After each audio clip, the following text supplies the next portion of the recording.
It was right after Pearl Harbor. I remember sitting at my sister's in Brooklyn that Sunday. And then shortly thereafter, there was a guy that came on and said, "We want you." And I was impressed. And I thought, gee, I can do that. And my sister thought, are you kidding? And anyhow, I went down 480 Lexington Avenue in New York City and signed up. And it was just such an experience. Where'd you go to basic training? Fort Des Moines, Iowa. Fort Des Moines, Iowa. And after that, I was assigned to a base in California, Camp Stoneman. And then there was something called the point system. And when I had enough point, 3 years later, in 46, I was honorably discharged. And I came back to New York. And so in 46, I honorably discharged, but I had the GI Bill. And while I was in the Women's Army Corps, they sent me to tech school, medical tech. So I had a basic understanding of temperature, la-di-da, that kind of basic information. And I thought, the only thing that I'm ready to do is nursing. So I went to Lincoln School for Nursing in New York, graduated 3 years later, 48, 51. And when I came out, I worked in New York and Bellevue and other hospitals for a while. And I thought there's more to this than what I'm doing. And I decided I wanted to do my undergraduate work. So I worked days and shifts and did my undergraduate work at Teachers College in New York and got a BS in nursing education. And then I wasn't satisfied. In 48, there was developed a new Air Force Corps. And I thought, I like the military. What I liked about it was the discipline and the responsibility. And I always had a sense of responsibility. I don't know where that came. It came from my grandmother. Came from Clara. And I decided to go to the Air Force and see if they would, yes. So they offered me a second lieutenancy because I was a nurse. And I had taken the test and I was registered. So I was a registered RN. I wasn't licensed, one of those, short, big deal. So I went in and as a second lieutenant and just traveled, went to Europe, served in England, came back, did local bases, California, New York, Michigan, different bases, Air Force bases. And at the same time decided I'd do my master's. So I did my master's at Columbia School for Public Health. I wanted to do public health. And that's an outreach of help, of course, public health. And I did that and I got my master's, and it was just an opportunity. Somehow or another, somewhere I read that much good can be done or accomplished if we don't worry about who gets the credit.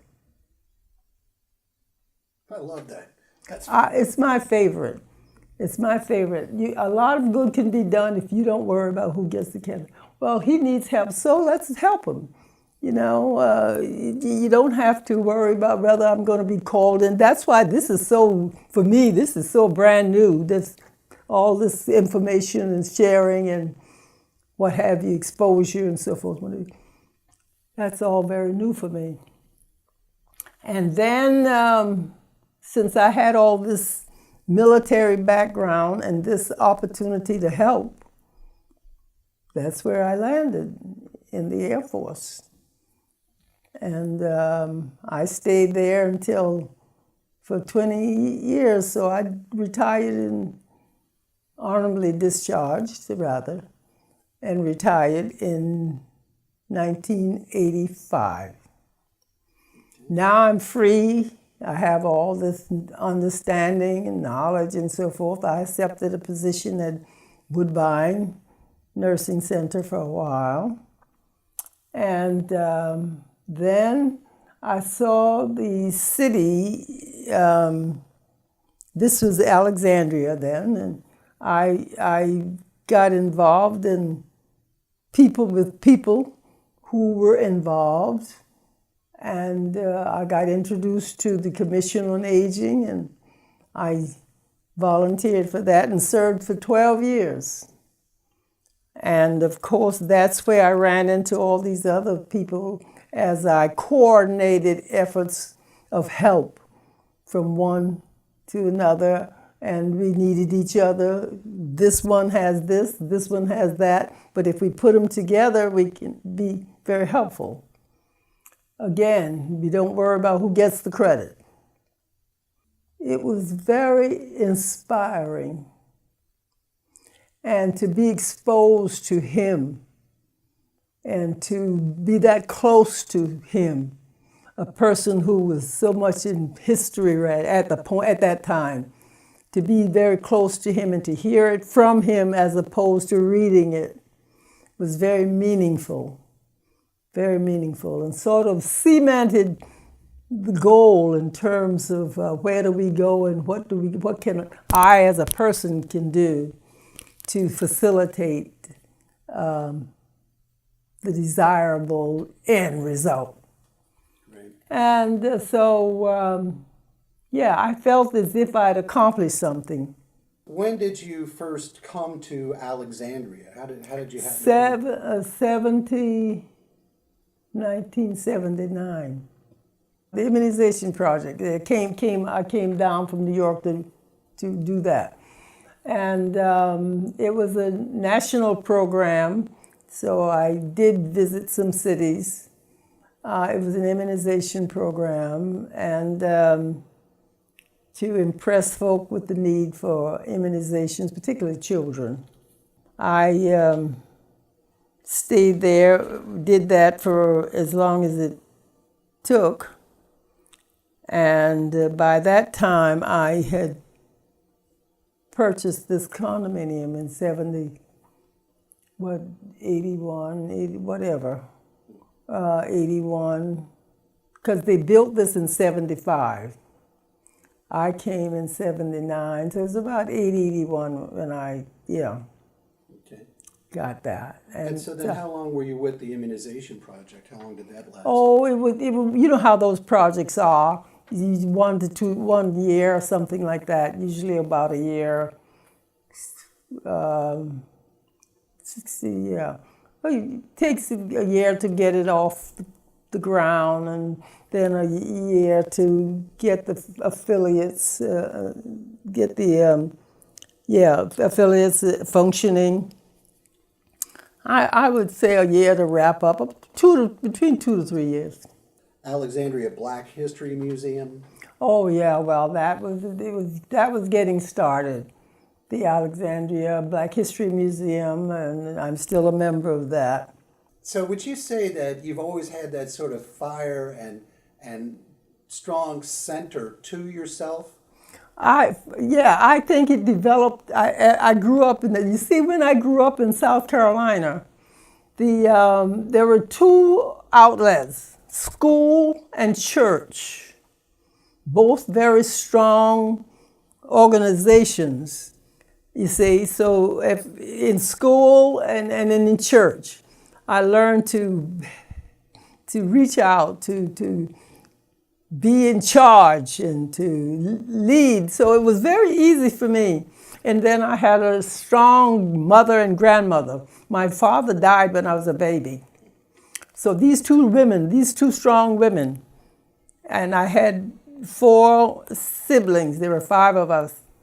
They were older. I'm the baby of the group. And so I developed this skill for outreach. And my grandmother used to ask me, whose kids are those in the yard there? What do they do? I said, well, they want to play, so I brought them over. But it's amazing, yeah. They were very strong women. And I just developed that. They were she used to stand to the corner and send me to the store, and I would come back and she said, it took you too long. What were you doing? That kind of thing. And she was very, very, very strong. She was stronger than my mother. My mother was more sweet, but my grandmother was something else. Did you, have you always sort of had a sense that you could do anything you put your mind to? No question. No question. If I want, but I need to want to do it. I can't be forced to do it. If I can see something in it to benefit, not necessarily myself, but if there's some benefit in it, I might consider it. But just to be doing it, I'm not going to do it. I think I benefited from all of it. I think I'm the big beneficiary. Yeah, because How so? I know it. Again, I'm not worried about who knows whether I did it or not. But there's a feeling of how do I explain that? There's a feeling of worth and my value of myself, as well as what I'm able to do to help. And the greatest part of it is when you see the effect of what you've done. And that means if I'm caring for someone and they learn the movement and they know how to do it because you taught them, or it's a wonderful feeling. Yeah, well, they said, you did this. How hard was it? How difficult was that? Are you going to do this? Why do you always say you can do this? Why do you, Well, it's not always easy. But if you want to accomplish something, you have to have a goal, though. You have to have a goal. You have to know what it is you're trying to accomplish. And if it's to be able to, if it is to be able to learn how to negotiate the distance between here and there, that's one thing. If it's a matter of feeding yourself, that's another thing. If it's a matter to be a model yourself. If you have a child or children, you have to be concerned about what it is you're doing, because that's what they're going to do, what they see. Because if you're just coming in and do something and going back out, that may not influence them at all.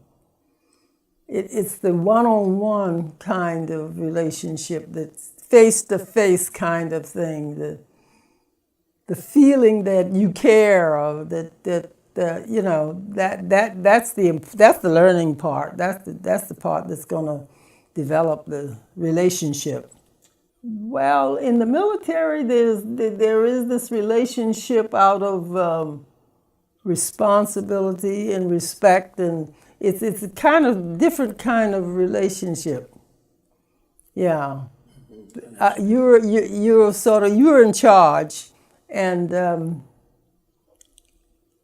leadership comes from your demand, what quality of service you demand from that person, or if you made an assignment, did they do it well? And if they did it well, congratulate them. But on the other hand, if it wasn't done well, this is what needs to be changed.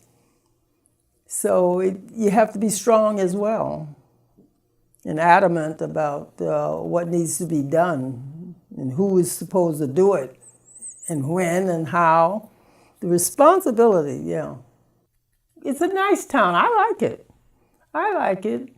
But, and there are a lot of opportunities to express yourself or to get involved if you want to be involved.